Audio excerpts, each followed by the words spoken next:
मैं अहमद नूरानी।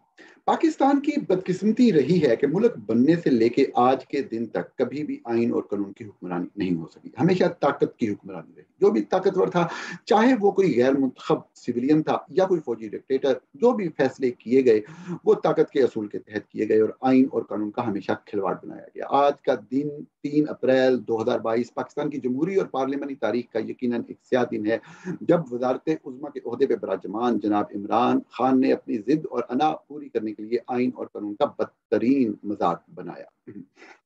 आज के दिन जो भी डेवलपमेंट्स हुई आप उसके बारे में सारा दिन सुनते रहे हैं। आइनी और कानूनी माहिरीन भी अपनी ख्यालात का इजहार करते रहे हैं। मैंने कुछ अहम नुकात को आपके सामने रखने का फैसला किया। चंद बुनियादी सवालात आपके सामने, जिनका एक मुख्तसर सा जायजा मैं आपके सामने पेश करना चाहता हूं कि इन सवालात के हवालों से आइन और कानून क्या कहता है। एक बुनियादी सवाल यह है कि आइन के तहत क्या तहरीक अदम एतमाद पर वोटिंग के बगैर असम्बली का सेशन मुलतवी या ख़त्म किया जा सकता है। तो बुनियादी तौर पर इस हवाले से आइन का आर्टिकल 95 तरीके इत्तेमाद को डिस्कस करता है। तो इसकी ज़ेली आर्टिकल 2 के अंदर ये चीज वजाहत से लिखी गई है कि 3 दिन के बाद या 7 दिन से पहले इसके ऊपर वोटिंग होना लाजमी है। इसके अलावा जो कौमी असम्बली के रूल ऑफ प्रोसीजर और कंडक्ट ऑफ बिजनेस हैं, उसके तहत जब भी नो कॉन्फिडेंस की मोशन कौमी असम्बली के अंदर पेश कर दी जाती है, तो the assembly shall not prorogue until the motion is dispose of और if leave is granted the resolution has been voted upon. इसका मतलब ये है कि जब भी कौमी असम्बली के अंदर तरीके अदम इत्तेमाद पेश कर दी जाए, तो उस वक्त तक उसका इजलास खत्म नहीं हो सकता जब तक उसके ऊपर वोटिंग ना हो जाए। कोई भी और बहाना नहीं बनाया जा सकता, किसी साजिश का बहाना नहीं बनाया जा सकता। साजिश तो कोई भी कह सकता है, जिसकी भी हुकूमत जारी होगी वो ये कह सकता है कि मेरे खिलाफ साजिश हुई, कहने में कोई हर्ज नहीं होता। लेकिन जो आइन और कानून है वो यही कहता है कि उसके ऊपर वोटिंग जरूर होनी है, इसका कोई भी दूसरा लाहे अमल नहीं दिया गया। अगर ऐसा है, अगर कोई साजिश हो रही है, तो आपके पास अदालत का फोरम खुला है आइन और कानून के तहत, आप वहां पे जा सकते हैं और दोबारा से उसके ऊपर अपने हक में एक फैसला लेने की कोशिश कर सकते हैं। इसी तरीके से एक और सवाल जो उठता है वो ये है कि अगर किसी वज़ीर-ए-आज़म के खिलाफ तहरीक अदम एतमाद आ जाए, तो क्या इस तहरीक पर वोटिंग किए बगैर ऐसा वज़ीर-ए-आज़म सदर को असम्बली तहलील करने की एडवाइस दे सकता है। इस हवाले से भी आप यकीनन आईनी माहिरीन की राय सुनते रहे हैं। मैं सिर्फ आपको कानून का हवाला देना चाहता हूँ कि आइन के आर्टिकल 58 जिसके तहत असम्बली तहलील करने की बात की गई है, उसमें 58 का जो सब आर्टिकल 1 है, बहुत क्लियरली लिखा गया है कि वजीर आजम इसकी एडवाइस करता है प्रेसिडेंट को। लेकिन वजीर आजम से मुराद क्या है, तो तशरीह की गई है कि इस आर्टिकल में वजीर आजम से मुराद वो वजीर आजम नहीं है जिसके खिलाफ तरीके अदम इतमाद पेश की गई हो, उस पर राय दही ना की गई हो। यानी कि अगर किसी वजीर आजम के खिलाफ तरीके अदम इतमाद पेश कर दी जाए और वो मामला अभी असेंबली के सामने पेंडिंग हो, उस पर राय दही ना की गई हो, तो वो ही नहीं कर सकता। अब बात यह है कि एक बहुत ही अहम सवाल, एक और सवाल पैदा होता है जो कि आज की डेवलपमेंट्स के हवाले से मैं उसको डिस्कस करना चाहूंगा कि क्या स्पीकर की गैर मौजूदगी में तीसरे दूसरे रुकन के बतौर स्पीकर काम करने की गुंजाइश मौजूद है। क्योंकि ये सवाल इसलिए बहुत अहम है कि आज के दिन जबकि तहरीके अदम इत्तेमाद के हवाले से एक वोटिंग होनी थी जिसके बगैर ना तो इजलास प्रोरोग हो सकता था और ना ही वजीर आजम सदर को कोई भी समरी असम्बली की रेजोल्यूशन के हवाले से भेज सकते थे। तो एक सवाल उठता है कि उसके बाद अरकान पार्लियामेंट ने वहां मौजूद रहते हुए एक प्रोसीडिंग की, तो क्या आइन इसकी इजाजत देता है। तो इस हवाले से हमें दोबारा आइन से ही रहनुमाई हासिल करनी होगी। बुनियादी तौर के ऊपर जब भी जो आइन का आर्टिकल आपके सामने आपको नजर आ रहा होगा, 52 आर्टिकल जो है, 53 आर्टिकल जो है, उसका सब आर्टिकल जो 3 है वो ये बताता है कि जब स्पीकर का ओहदा खाली हो या स्पीकर गैर हाजिर हो, यानी कि मुयस्सर ना हो, तो ऐसे में जो भी मामलात हैं असम्बली के, वो असम्बली के कवायद तरीका कार के मुताबिक तयन किया जाएगा उनका। तो बुनियादी तौर पर असम्बली के रूल्स ऑफ प्रोसीजर हैं, आइन के मुताबिक रूल्स ऑफ प्रोसीजर और कंडक्ट ऑफ बिजनेस बनाए गए हैं, जिनके तहत इस तरह के किसी भी मामले का फैसला किया जाता है। तो इस हवाले से जो हमारे पास कौमी असम्बली के जो असूल और कवायद हैं, उसमें अगर मैं आपको दिखाऊं तो रूल्स ऑफ बिजनेस के अंदर, रूल्स ऑफ प्रोसीजर के अंदर जो 13 रूल है, वो ये बताता है कि अगर कभी भी स्पीकर या डिप्टी स्पीकर मुयस्सर ना हो, तो बेसिकली एक पैनल बनता है चेयरपर्सन का, जिसमें कोई से भी 6 मेंबर जो हैं वो स्पीकर अपॉइंट करता है कि उनकी गैर मौजूदगी में ये 6 लोग जो हैं वो असेंबली को प्रिजाइड करेंगे, यानी कि स्पीकर के फराइज सर अंजाम देंगे। और अगर ये 6 के 6 भी मौजूद ना हो तो फिर क्या होगा? तो इसी का सब रूल जो 2 है वो कहता है कि if at any time at a sitting of the assembly neither the speaker nor the deputy speaker nor any member of the panel is present, ये जो पैनल है चेयरपर्सन का 6 लोगों का, the secretary shall so inform the assembly and the assembly shall by motion elect one of the members present to preside the sitting। यानी कि आइन और आइन की रोशनी में बनाए गए असूल और कवानीन के तहत इस चीज की कायदा प्रोविजन मौजूद है कि अगर स्पीकर या कोई और शख्स उस प्रोसीडिंग को न चलाना चाह रहा हो तो उसके बावजूद भी असेंबली की कार्रवाई आइन के तहत जारी रह सकती है। और आइन आपने देख लिया कि ये वाज़ेह तौर पे कहता है कि हर हालत में जो भी आपका जो एक पेश कर दी गई है नो कॉन्फिडेंस मोशन, उसके ऊपर लाजमी तौर के ऊपर वोटिंग होनी है। वो वोटिंग हुए बगैर कभी भी उस इजलास को खत्म नहीं किया जा सकता। तो ये आईनी रिक्वायरमेंट थी कि जो लोग वहां पे मौजूद थे वो लाजमी तौर पे सेशन कंटिन्यू करते, और स्पीकर किसने होना था इसकी प्रोविजन भी आइन के अंदर मौजूद है। अब हम चलते हैं अपने अगले सवाल की तरफ। अगला सवाल जो है वो मैं आपके सामने रखूंगा कि अब तहरीक अदम इत्तेमाद आइन के तहत पेश हो चुकी थी, वो वहां पे मौजूद थे अरकान पार्लियामेंट। मैंने आइन के मुतल्लिका आर्टिकल को आपको हवाला दिया, आप सारा दिन आइनी माहिरीन से ये सुनते भी रहे हैं, मैं सिर्फ एक तरतीब से आपके सामने पेश करने की कोशिश कर रहा हूँ। तहरीक अदम इत्तेमाद पेश हुई और 195 और बाद इतलात के मुताबिक 196 मेंबरान ने इमरान खान के खिलाफ वोट दिया, यानी तहरीक अदम इत्तेमाद जिसके लिए 172 वोट चाहिए थे वो कामयाब हो गई। और इस के कामयाब होने के फौरन बाद इमरान खान वजीर आजम नहीं रहे। ये बहुत अहम बात है कि तरीके अदम इत्तेमाद एक आईनी तरीके के तहत बाकायदा कामयाब हुई, यानी कि इमरान खान वजीर आजम नहीं रहे। अभी हमें फिर आइन से मदद लेनी पड़ेगी कि अगर वो कामयाब हो गई है तहरीक, तो इसके बाद अब आगे क्या होगा। आइन का आर्टिकल ये चीज बहुत वाज़ेह तौर पे बताता है कि जिस आर्टिकल 95 के तहत ये पेश की जाती है, उसका सब आर्टिकल 4 कहता है कि अगर मजमूई कौमी असम्बली की रुकनीत की अक्सरियत यानी कि 172 से ज्यादा लोग मंजूर कर लें तो वजीर आजम ओहदे पर फाइज नहीं रहेंगे। ये आइन का आर्टिकल 95 वाज़ेह तौर पे कह रहा है। मैं ये चीज अर्ज करना चाहूंगा अपने देखने वालों के लिए कि ये बात हकीकत है कि आइन को आइनी माहिरीन ही एक्सप्लेन कर सकते हैं। अगर आइन के किसी नुक्ते के ऊपर कोई कंफ्यूजन या इबहाम हो तो सुप्रीम कोर्ट उसकी इंटरप्रिटेशन करती है, उसकी तशरीह करती है। लेकिन आइन के बाद आर्टिकल बहुत वाज़ेह हैं, उनकी तशरीह उनके लिखे हुए अल्फाज में अगर कोई इबहाम हो तो उस सूरत में जरूरत होती है। ये जितने भी आर्टिकल मैं आपके सामने पेश कर रहा हूँ ये plain reading of the constitution है, इसकी मामूली सी भी इससे डेविएट करना यकीनी तौर पे आइन की खिलाफ वर्जी करना कहलाएगा। तो अब तक जो हमने बात की और ये आइन के चंद आर्टिकल का हवाला दिया, इनके तहत जब वोट ऑफ नो कॉन्फिडेंस तरीके पेश हो गई तो असेंबली का इजलास प्रोरोग हो ही नहीं सकता था वोटिंग किए बगैर। अगर वो वोटिंग किए बगैर किसी ने खत्म करने की कोशिश की भी सही तो इसका मतलब ये था कि स्पीकर मुयस्सर नहीं था। अगर स्पीकर मुयस्सर ना हो तो आइन का कौन सा आर्टिकल और रूल्स ऑफ प्रोसीजर असेंबली के कौन से रहनुमाई करते हैं, उसके तहत एक स्पीकर बैठा तमाम मेंबरान की मर्जी से, उसने एक प्रोसेस किया और तरीके अदम इत्तेमाद जो है उसके ऊपर वोटिंग हुई और वो कामयाब हो गई और इमरान खान वज़ीर आज़म नहीं रहे। एक बहुत अहम नुकता है कि जब वज़ीर आज़म रिजाइन करता है या असेंबली तोड़ता है तो सदर मुमलिकत उसको कह सकता है कि वो नए वज़ीर आज़म के आने तक अपने ओहदे पे काम करता रहे। वो अपने इख्तियारात इस्तेमाल नहीं कर सकता लेकिन वज़ीर आज़म का ओहदा खाली नहीं होता।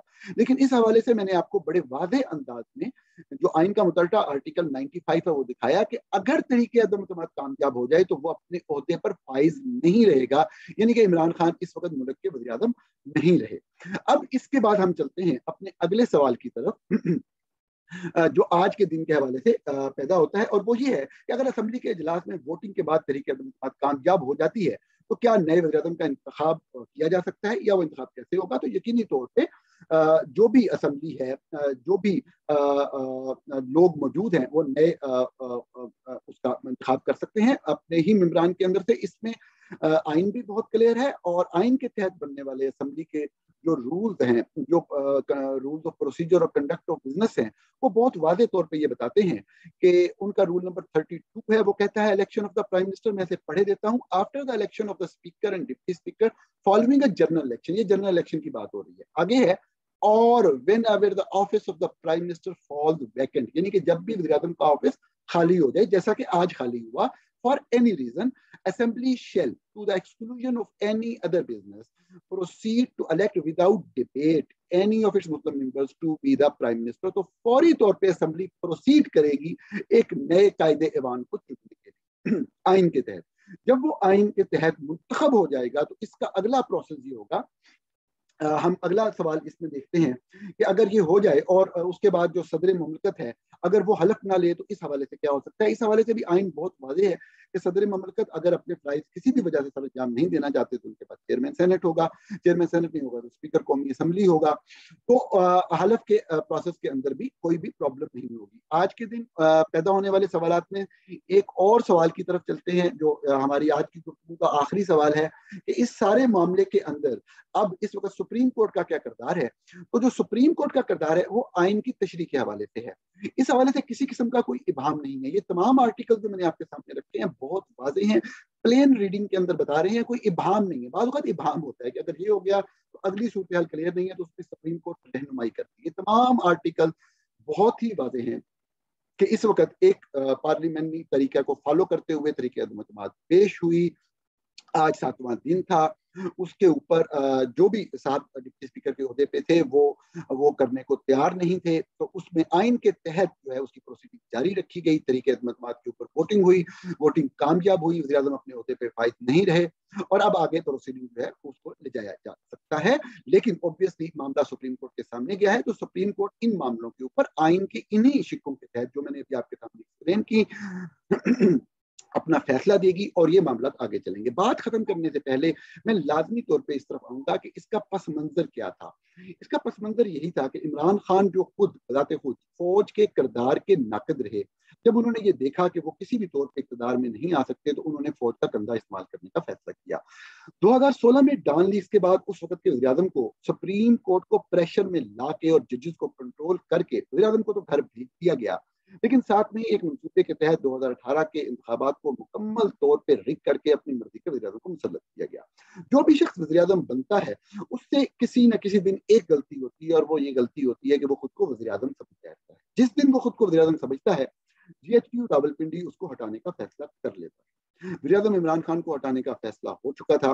बजाय कोई गैर आईनी तरीका इस्तेमाल करने के अपोजिशन की पार्टियों से राब्ते करके उनको तरीके अदम लाने के लिए कहा गया। हुकूमत के जितने भी इत्तेहादी थे वो फौज के दिए हुए ही थे। मुझे समझ नहीं आती उन सहाफियों की जो इस प्रोसेस के ऊपर तनकीद कर रहे हैं, या सिर्फ इसलिए, ये बात खुल के भी नहीं कह रहे कि फौज पीछे है इसलिए इसके ऊपर तनकीद ना करें। वो किसी भी वजह से इस चीज को नहीं चाहते कि ये प्रोसेस कंप्लीट हो। हालांकि ये एक आईनी तरीकाकार है, वजह भी नहीं बता रहे कि पीछे फौज है इसलिए वो चाहते हैं कि ना हो। तो जब अगर पीछे फौज भी है तो सामने अपोजिशन है, वो एक आईनी तरीका फॉलो कर रही है, किस तरीके से आप आईनी तरीके को रोक सकते हैं अगर उसमें कोई गैर आईनी चीज नहीं अपनाई जा रही हो। अब इमरान खान साहब को फौज लाई, अब फौज खुद उनके खिलाफ हो गई, फौज उनको हटाना चाहती है और हटाने के लिए अपोजिशन की जमातें को इस तरीके से तरीके लाने के लिए कहा गया कि जो जमातें फौज ने हुकूमत के साथ खड़ी की थी उनको सपोर्ट वापस देने के लिए कहा गया। अब वो जमातें आके अपोजिशन के साथ बैठ गई, तो ये आईनी तरीकाकार है। आइन का तमस्सुक और मजाक तो नहीं बनाया जा सकता, लेकिन अफसोस से कहना पड़ता है कि वो लोग जो कि फौज की तर्जुमानी करते हैं, जो कि बाद सियासी पार्टियों से इस हद तक वाबस्तगी इख्तियार कर लेते हैं कि अगर कोई हकाइक पे मबनी बात करे, अगर कोई हकाइक पे मबनी स्टोरी भी करे तो उसको धमकियां देना शुरू कर देते हैं। और जब अपनी पार्टी के हक में आइन का मजाक भी उड़ाया जा रहा हो तो उस मजाक को इस तरीके से اس کے اوپر ہنستے اور کھیلتے ہیں اور اس کا مذاق اڑاتے ہیں جیسے آئین ان کے لیے کاغذ کا ایک ٹکڑا ہے۔ میں آپ سے شیئر کرنا چاہوں گا کچھ ایسی چیزیں جو آج کے دن بہت ہی افسوسناک طرح کی ڈیولپمنٹس ہوئی۔ مثال کے طور پہ ایک سینئر صحافی ہیں کامران خان، انہوں نے ٹویٹ کیا زندہ باد عمران خان، زندہ باد، قومی اسمبلی تحلیل کرنے کا اعلان کر دیا، منحرفین اتحادی منہ دیکھتے رہ گئے۔ آئین توڑنے کے عمل کو یہ صاحب فرما رہے ہیں کہ اس طریقے سے بنیادی طور کے اوپر جو ہے وہ زندہ باد عمران خان، کیونکہ انہوں نے آئین توڑا ہے۔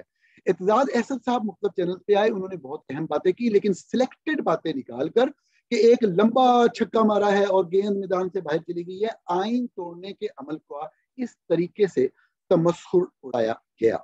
آج کے دن کتنا افسوسناک ہے یہ رویہ ان میڈیا سے تعلق رکھنے والے لوگوں کا جو آئین کا تمسخر اڑانے کو گیند اور گیند کو چھکے اور پتہ نہیں اس کو کھیل سمجھ رہے ہیں۔ اگر آپ سمجھتے ہیں کہ یہ غلط ہو رہا ہے تو کھل کر آ کے کہیں کہ فوج کر رہی ہے، اور اگر فوج کر رہی ہے تو غلط کر رہی ہے تو کیسے غلط کر رہی ہے۔ اگر اپوزیشن جماعتیں ان جماعتوں کی مدد سے جن کو فوج نے پہلے عمران خان کے ساتھ سیٹ کیا تھا وہ وہاں سے ہٹ گئے اور ایک آئینی طریقہ طے کار کے تحت وہ طریقہ لا رہے ہیں، تو اس میں غلط کیا ہے؟ جو غلط ہے وہ بتائیں، ہو سکتا ہے آپ کے پاس کوئی صحیح نقطہ ہو اور وہ قوم کو سمجھ میں آ سکے۔ آج کے دن تو قوم کو یہی لگا کہ آئین کا مذاق اڑایا جا رہا تھا اور آپ بالوں کو چھکے مار کے گیند کو میدان سے باہر پھینک رہے تھے۔ میں بات ختم کرنے سے پہلے ایک عام شہری کا ٹویٹ، جنہیں میں جانتا نہیں، میں نے پہلی دفعہ ان کا ٹویٹ دیکھا، ان کی تحریر دیکھی، جو میں آپ سے لازمی شیئر کرنا چاہوں گا۔ میں پڑھتا ہوں، مشاہد علی صاحب ہیں، یہ اوکاڑا سے تعلق رکھتے ہیں۔ ان کا ایک ٹویٹ ہے، یہی تو محنت برسوں پالیسی میکرز نے کی کہ پاکستانیوں کو آئین کی نہ تو سمجھ ہو، نہ اس کا احترام، نہ نظام سے ان کا تعلق ہو۔ ملک ایک بے نظام بے لگام گھوڑا ہو جسے اسٹیڈیم میں دوڑایا جائے اور بس۔ اب تماشبین ہجوم تیار ہے جو آئین کی بجائے چوکے چھکے گیند جیسے الفاظ کو آئین سمجھتا ہے اور ملک کو فقط ایک اسٹیڈیم۔ کتنی خوبصورت بات مشاہد علی صاحب نے کہی، اور ایک تماچا ہے میڈیا کے اندر بیٹھی ہوئی ان کالی بھیڑوں کا جو ہمیشہ فوج کو خوش کرنے کے لیے، فوج کو جو کہ غیر آئینی کردار، فوج کے کوئی بھی مخالف نہیں، کوئی پاکستانی شہری فوج کے خلاف نہیں، فوج کا ایک دفاعی رول ہے، وہ اپنی دفاعی پالیسی بنائے، وہ اپنے دفاع کو مضبوط کرے، پوری قوم ان کے ساتھ کھڑی ہوتی ہے۔ یہ صاف ظاہر ہے ان کے غیر آئینی اقدامات، ان کے فورن پالیسی کے اندر انٹرونشن، اس طرح کی چیزوں کے اندر کے حوالے سے جب بھی ان کا کردار ہوتا ہے تو اس کی مخالفت کی جاتی ہے، جو کی جانی چاہیے، کیونکہ ملک کے آگے چلنے کا واحد رستہ کوئی بھی گورننس، کرپشن، جو مرضی معاملات آپ کر لیں، جب تک آئین کی حکمرانی نہیں ہوگی۔ ابھی عمران خان صاحب کو یہ سبق ویسے مل گیا ہے، وہ کچھ دن تک اس کے اوپر بات کریں گے، یہ بھی میں آپ کو بتا دیتا ہوں کہ جب تک آئین کی حکمرانی، جب تک آپ chief executive of the country کو chief executive of the country نہیں مانیں گے، ملک آگے نہیں چل سکتا۔ یہ وہ بنیادی نقطہ ہے جس کے اوپر یہ ساری جنگ تھی۔ اور آپ نے مشاہد علی کا یہ کتنا خوبصورت نظریہ پڑھا کہ آئین کے مذاق کو اس صورت میں جب آئین ہمارے سلیبس کا حصہ بھی نہیں، جب آئین مطالعہ پاکستان میں جھوٹ پڑھایا جائے اور آئین نہ پڑھایا جائے، جب لوگوں کو آئین سے دور رکھا جائے، جب آئین کو ردی میں پھینکے جانے والا ٹکڑا اس ملک کی صدارت کے براجمان شخص کہے، جب ڈکٹیٹرز آئین کا بار بار مذاق اڑاتے ہیں، تو ایسا ہی ہوتا ہے جیسا آج ہوا۔ ساری آنکھیں سپریم کورٹ پہ ہیں، کل دیکھتے ہیں سپریم کورٹ کے اندر کیا ہوتا ہے۔ آئین بہت واضح ہے، جتنی تاخیر ہوگی وزیر اعظم کا عہدہ خالی ہے، پاکستان کا، ملک کا، آئین کا، جمہوریت کا، ریاست پاکستان کا اتنا ہی زیادہ مذاق بنے گا۔ اگلے موضوع کے ساتھ بہت جلد آپ سے ملاقات ہوگی۔ بہت شکریہ۔